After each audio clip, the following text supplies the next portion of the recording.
Kemarin ada orang yang bilang daripada save Palestine, all eyes on Palestine, kenapa nggak ke Papua? Kalian nggak sadar sebenarnya ini ada hubungannya.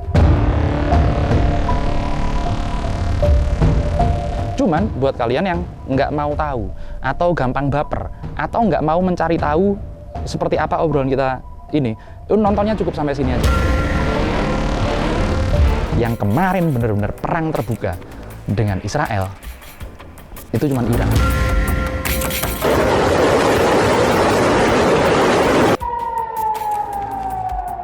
Sayangnya, negara-negara Arab yang lain tidak satu pun pelurunya diarahkan ke Israel.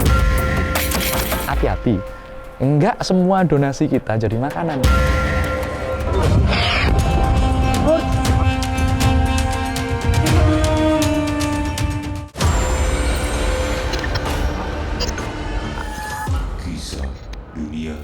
Selamat datang kembali kawan dari dunia lain. Semangat sekali saya hari ini. Harus semangat. Saya harus memupuk semangat karena setelah hampir seminggu lebih 7 episode kita ngomong soal Vina.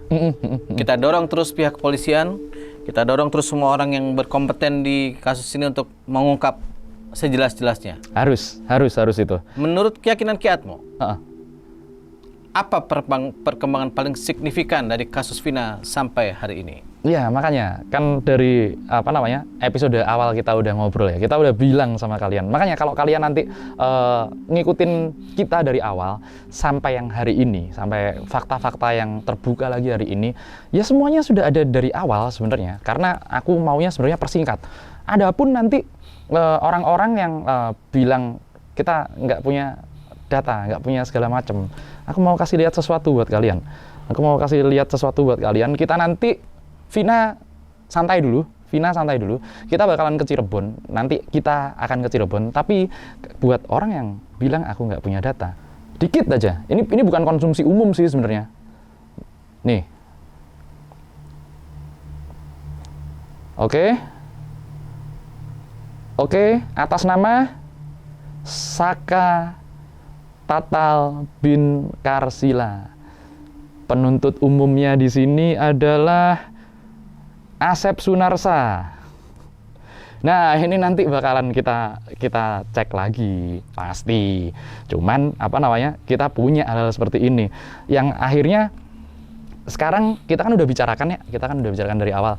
Sekarang biar orang-orang yang nge-push dulu nih perkembangan kasusnya seperti apa. Nama Liga Akbar juga aku udah kasih tahu sebelum keluarnya nama Mel, udah segala macem. Cuman ya biar nanti orang-orang pada ngeh lah. Yang penting alur berpikir yang baik. Satu lagi kejutan buat kalian. Harusnya kalian nanti tahu kalau ya mungkin akan segera dibuka. Kalau tempat ketemunya lokasi Vina yang pertama kali ditemukan itu bukan di tempat yang dijadiin film itu, tapi nantilah buat kalian harus ikutin itu. Oke. Berarti ada pembahasan Vina berikutnya? Ada, kita ke Cirebon lah nanti. Mantap. Iya. Ngomong-ngomong, kenapa lo pakai baju kayak ginian? Oh ya, ini salah satu bentuk dukungan perjuanganku buat Palestina, PLO. Palestina Liberation Organization. Yes. Itu kalau zaman SD apal banget tuh PLO. Ya, PLO. Yasir Arafat bukan? Yasir Arafat. Iya kan? Ki, aku sih nggak ngerti banget ya, ini benar-benar saya awam ya. Mendengar, melihat, menonton, iya, tapi awam nih sebenarnya. Aku coba ngeliat gini. Di beberapa tempat di Indonesia gitu ya, demo di mana-mana, Save Palestine. Oke, kita semua ada di barisan itu ya, membela Palestina. Tapi kok anehnya menjadi agak, aku sih bahasanya gimana ya, Starbucks lah diserang, restoran-restorannya diserang. Menurut Kiatmo gimana sih? Menurutku itu adalah bentuk cinta kita kepada saudara-saudara kita. Sayangnya metodenya kurang tepat. Kenapa aku bilang metodenya kurang tepat? Karena kalau kalian melakukan hal-hal yang cuman sebatas itu, ya nanti efeknya ya ke kita juga kan. Sedangkan di video kali ini kita bakal jelasin, kemarin ada orang yang bilang daripada save Palestine, all eyes on Palestine, kenapa nggak ke Papua? Kalian nggak sadar sebenarnya. Ini ada hubungannya.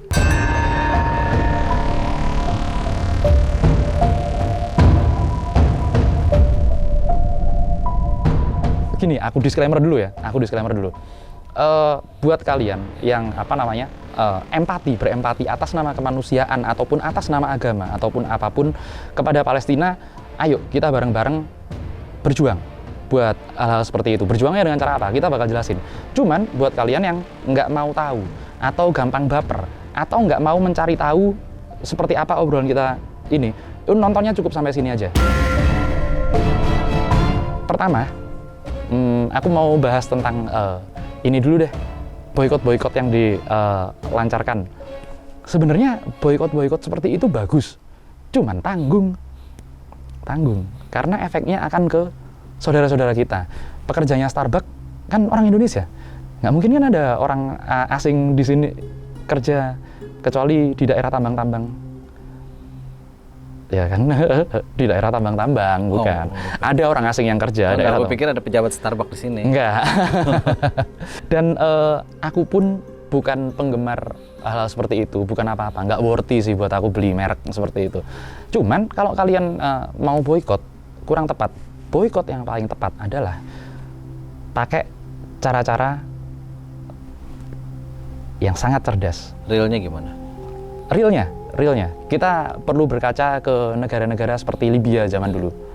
Libya dengan Muammar Gaddafi-nya, itu benar-benar nggak mau pakai produk apapun. Amerika nggak mau. Segala macam, ya mereka pakai punyanya mereka sendiri. Terus kemudian ya sekarang aja lah yang lagi nyerang Israel, tapi sempat kalian serang-serang juga sebenarnya. Netizen banyak yang nggak tahu kan. Nah ini makanya buat yang mau cari tahu, ayo cari tahu. Cross check omonganku bener apa enggak. Iran ini hampir mandiri nih. Iran ini bisa benar-benar hampir mandiri tanpa produk-produk seperti dari Amerika, Israel segala macam. Enggak, karena Iran ini tempatnya orang-orang pintar. Sayangnya diserang isu agama yang dimana mereka bilang Iran Syiah gitu. Iran Syiah, kalian perlu tahu, cek omonganku, sekali lagi cek omonganku. Syiah itu ada 12 mazhab. Sedangkan Ahlus Sunnah wal Jamaah Sunni ada 4 mazhab yang paling besar. Nah, nanti seperti apa perkembangannya? Mana yang harus dituding ini sesat atau gimana? Ya itu bukan ranahku lah, ranahnya para ahli-ahli agama Islam. Tapi kalian cek dulu, kalian tanyakan. Asal kita tahu ya, yang kemarin benar-benar perang terbuka dengan Israel, itu cuma Iran.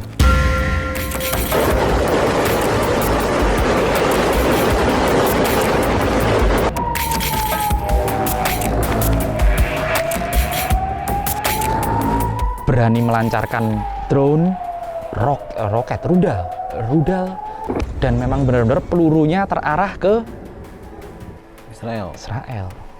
Benar-benar kalau aku bilang nggak cuman omon-omon doang lah.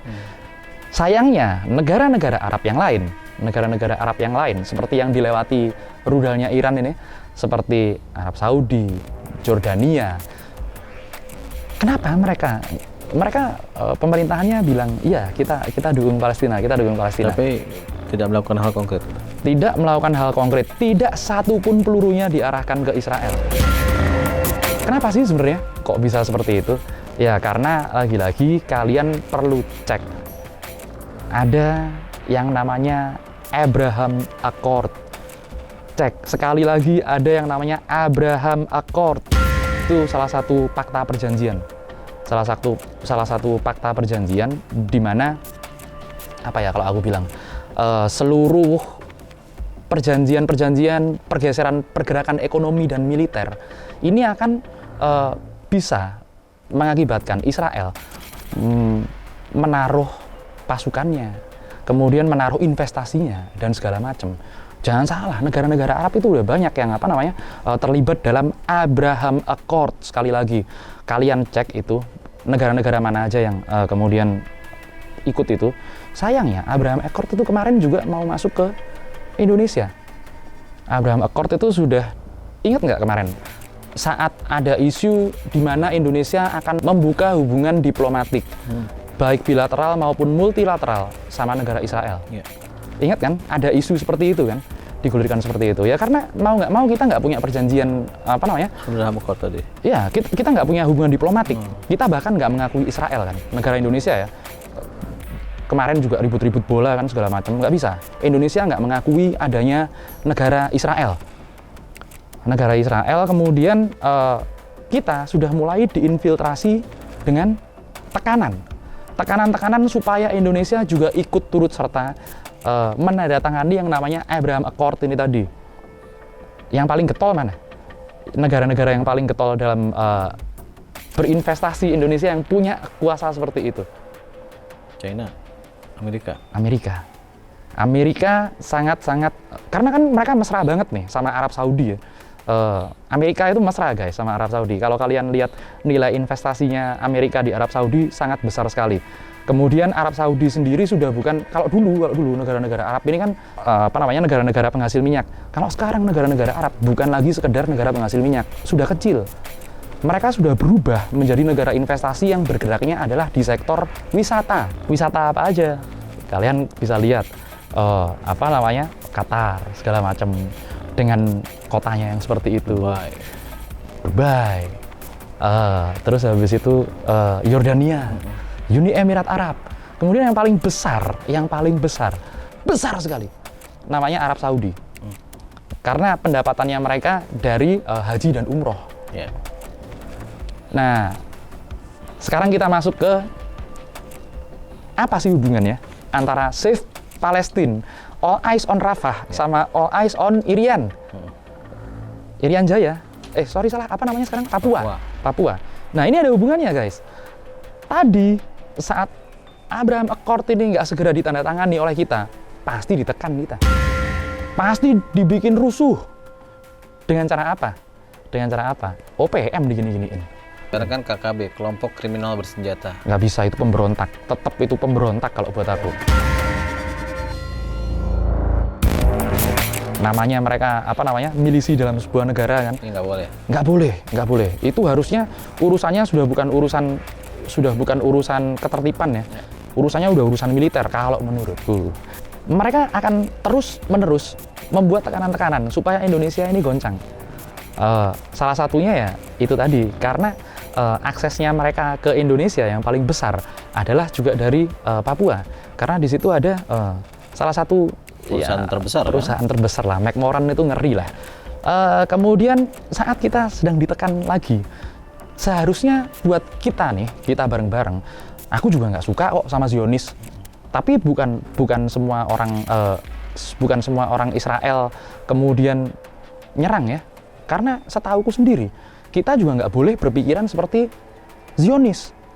Kalau seumpama kita melakukan aksi-aksi boikot kemudian sampai rusuh demo-demo ke dalam seperti itu, sampai orang nggak boleh beli di dalam situ, diusir-usir, apa bedanya kita sama Zionis? Sama, 11-12 kita sama Zionis. Sedangkan kalau kalian pengen tahu seorang tokoh dunia yang benar-benar nggak cuma omong doang sama orang-orang Yahudi, ini benar-benar langsung action,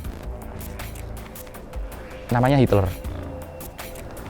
Hitler ini nggak pakai omong, nggak pakai apa, tahu-tahu menggenosida 6 juta orang Yahudi. Itu sudah tercatat dalam sejarah, nyata dia kan. Nah, kalian mau jadi seperti apa nih sekarang? Mau jadi seperti ini, seperti pendukung Israel, atau mau jadi pemusnah Israel seperti seperti Hitler, atau mau ambil sisi yang lain? Karena ingat, Israel ini orangnya jenius, pintar-pintarnya minta ampun sudah. Tapi kalian harus tahu, yang mampu menandingi mereka itu adalah bangsa Farisi. Bangsa Farisi itu bangsa Persia. Aku tadi pikirnya Jerman, bukan ya? Bukan, itu Arya, all hail gitu kan. Bangsa Persia ini juga salah satu bangsa yang sangat cerdas sekali. Contohnya sahabat Rasulullah, Salman Al-Farisi ini, orang top ini. Karena mereka memang punya genetik kejeniusan itu. Contoh, drone ataupun rudal-rudal dari Iran juga dipakai oleh Rusia, diuji coba di Rusia pas waktu menginvasi Ukraina. Nah, dalam perjalanannya mereka ini bersaing secara teknologi. Yang satunya bikin teknologi nuklir segala macam, wireless, sama di Iran juga. Makanya di Iran itu juga diawasi oleh Amerika dan Israel untuk teknologi nuklirnya. Karena yang benar-benar terbukti bisa membuat rudal cruise itu apa ya? Peluru kendali. Itu Iran. Karena terbukti dengan rudal yang namanya rudal Shahab. Itu bisa menjangkau dulu ya awalnya ya. Dulu bisa menjangkau 300 kilo. Sekarang, Shahab yang sekarang, ini udah supersonik. Udah bener-bener supersonik. Tapi kalian jangan lupa, Israel ini juga bangsa yang, aduh, gimana ya aku bilangnya. Kan kemarin habis serang-serangan. Israel, Iran, kedutaannya diserang, kemudian dibalas serangan ke, pangkalan militernya, segala macam. Akhirnya, terjadi insiden ke Presiden Iran. Helikopternya jatuh. Ya kalian harus waspada. Kalau kalian cuman sekedar boikot segala macam, oke lah, itu bentuk-bentuk kecintaan kalian buat saudara-saudara kita yang ada di Palestina ya. Kalau menurutku, kita harus belajar. Kita harus benar-benar belajar. Ini Israel kenapa bisa kayak gini? Kenapa bisa Israel ini sepintar ini? Gue tahan dulu, tapi sekarang soal kepedulian kita terhadap saudara-saudara kita di Palestina itu konkretnya kayak gimana? Kalau menurut kita mau boikot, oke lah kalau boikot yang kemarin yang masuk ke toko terus misuh-misuh di dalam itu ujungnya bisa jadi kriminal malah kalau kayak gitu kan. Perusakan segala macam. Paling smart, paling ideal dan paling masuk pesan kita ke Palestina gimana? Ya, kalau kita mau nahi mungkar ya, kita mau nahi mungkar, menentang keburukan, kejahatan segala macam, itu kan yang pertama kita lakukan dengan tangan. Bisa nggak kita lakukan dengan tangan, dengan cara yang akurat? Kalau kalian mampu, lakukan dengan tangan. Kalau nggak mampu, lakukan dengan lisan. Bisa nggak kita akurat secara lisan untuk berdiplomasi dengan mereka-mereka itu di luaran lah ya. Ya pemimpin-pemimpin kita, itu tugasnya pemimpin-pemimpin Indonesia. Kemudian yang ketiga, yang semua orang pasti bisa melakukan, itu ya dengan doa.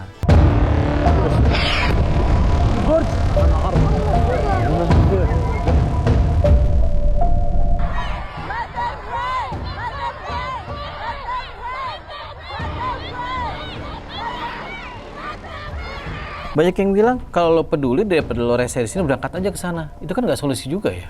Sama aja kita ya ngapain juga kita masuk ke pekarangan orang, kita ikut-ikutan campur gitu loh ya. Iya, nggak bisa juga. Nggak semudah itu juga dengan jawaban berangkat aja ke sana, rasain perang di sana kan nggak gitu kan? Nggak bisa gitu juga. Tapi aku juga mau ngasih tahu kalian harus aware. Kalian harus tahu Palestina itu ada dua partai besar lah kalau di Indonesia istilahnya lah. Yang satunya Hamas yang concern dengan militer, yang satunya adalah Fatah yang concern dengan diplomatik. Kalau Yasir Arafat dulu meskipun dia orang PLO asli, dia ada di Fatah. Nah, dua hal ini juga bisa dimanfaatkan sama Israel. Kalian tahu nggak? Uang buat beli pelurunya Israel dan peluru orang-orang ini duitnya dari mana? Hati-hati, nggak semua donasi kita jadi makanan. Oh, itu dia. Kan kita kan banyak ya membuka donasi. Iya, membuka donasi untuk Save Palestine segala macam. Iya. Siapa yang jamin kalau itu benar-benar buat Palestina? Kalau dilariin dananya ke Israel, karena kita tahu sistem perbankan mereka, aku nggak berani nyebut nama sih. Tapi ya. Iya juga ya. Kita nggak bisa pegang buntut duit kita dari mana tuh ya? Betul. Seperti itu. Kita nggak tahu kan setelah itu digital, nilai digital uang seumpama nih 50.000. Kita ya udah aku donasi ke Israel 50.000, ke Palestina donasi 50.000. Sudah sampai situ aja. Siapa yang jamin itu benar-benar jadi sesuatu di Palestina? Iya, makanya ada beberapa badan-badan khusus yang memang ngurusin urusan kemanusiaan kalau aku bilang. Ya itu memang ada jatahnya sendiri. Kemudian bantuan-bantuan sosial, jangan sampai bantuan-bantuan sosial yang kita maksudkan untuk membantu saudara-saudara kita yang sedang istilahnya musibah, bukan musibah aja, ini udah dalam siklus yang sangat tertekan, dalam waktu yang lama ya. Jangan sampai itu bantuan nggak sampai. Jangan sampai hal seperti itu digunakan untuk malah peluru-peluru lah, ninggiin tembok, peluru-peluru, peralatan-peralatan tempur seperti apa. Karena aku jamin produsen-produsen pesawat tempur ini, ya kalian tahu lah, kalau kalian cek produsen senjata, produsen pesawat tempur, Lockheed Martin itu produksian siapa, peluru itu produksian siapa, kalian akan tahu dari situ. Ini duit mana aja yang main, investasi siapa aja yang bermain di situ. Itu nanti kita masuknya ke BlackRock, tapi nanti aja lah itu. BlackRock lagi rame tuh. Lagi rame ya, Iya. BlackRock. Nah itu juga kalau udah ngomongin BlackRock nanti kita harus tahu sistem keuangan dulu. Itu benar-benar berat buat orang-orang lah biasanya. Kalau sekarang yang menjadi concern utamaku adalah bagaimana kita bisa membela Palestina, membela saudara-saudara yang ada di Palestina dengan baik, dengan cara yang tepat. Karena pun sebenarnya orang-orang Yahudi, aku bilang orang-orang Yahudi ya, orang-orang Yahudi yang berada di luar Israel, banyak Yahudi yang ada di luar Israel banyak, itu pun nggak setuju sama Zionis ini, nggak setuju. Negara Israel juga bukan negara 100% Yahudi, tapi juga ada orang-orang Islam di sana.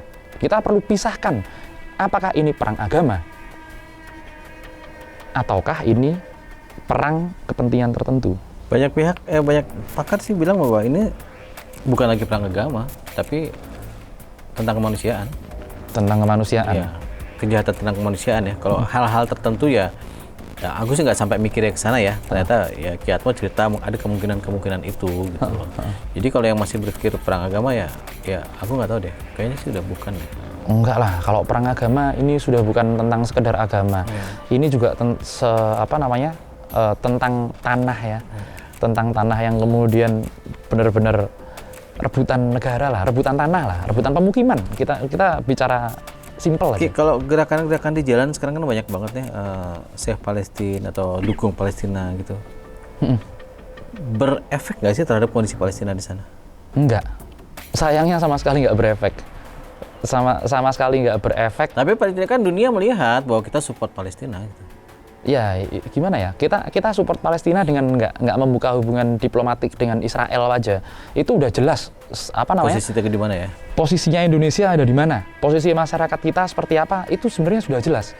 Nah, langkah-langkah konkret yang harus diambil ini jangan cuman sekedar boikot.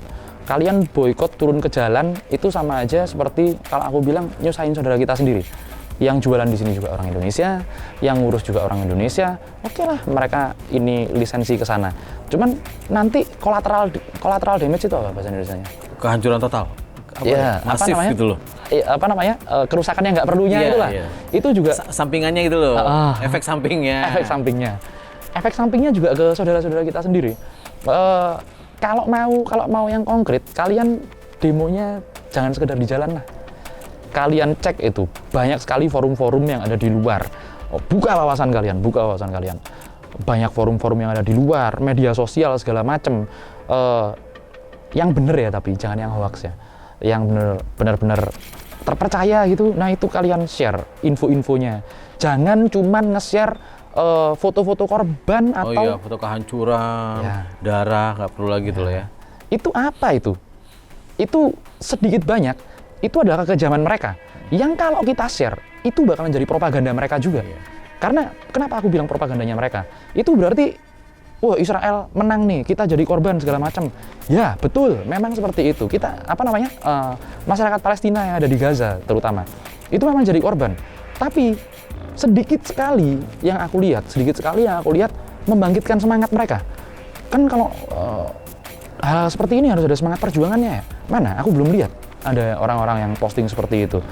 Dan bahkan jika kita lihat orang-orang yang ada di Israel itu ya, yang ada di Israelnya ya, bukan di Palestinanya ya, ini juga mulai khawatir karena ini bisa saja jadi pintu menuju perang dunia ketiga.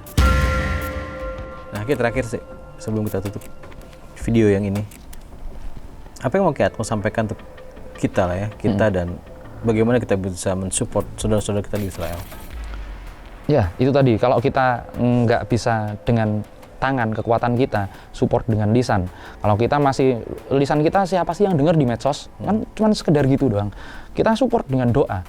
Kita cari caranya supaya kita dapat menyaingi lah, paling nggak menyaingi dulu lah, menyaingi orang-orang Israel ini. Karena asal kalian tahu, nanti kita lihat, kita belajar tentang apa namanya? Kita belajar ini bukan buat ngikut-ngikut mereka ya. Kita belajar gimana caranya mereka bisa seperti ini. Suatu saat kalau dengan kita kapasitasnya sama, suatu saat kita bisa menyaingi mereka. Kalau sekarang apa yang bisa kita perbuat? Pelajari mulai dari awalnya. Apa itu bangsa Israel? Apa itu Yahudi? Kalau aku bilang gini nanti kalian ngamuk-ngamuk, tapi kalian cek ke apa namanya, ke ustadz-ustadz, ke ahli-ahli nasab, kalian cek Yahudi itu siapa, Yehuda itu siapa, kalian cek, itu nasabnya juga ada di Al-Quran, ada nasabnya mereka. Nah itu aja lah, nanti kita belajar yang bener lah. Makin sini makin kesana. Iya. Tapi yang pasti support doa kita buat saudara kita di Palestina ya. Pasti. Nggak cuma pakai baju itu, tapi hatinya juga buat mereka. Enggak dong. Oke, sampai jumpa kembali kawan dari dunia lain.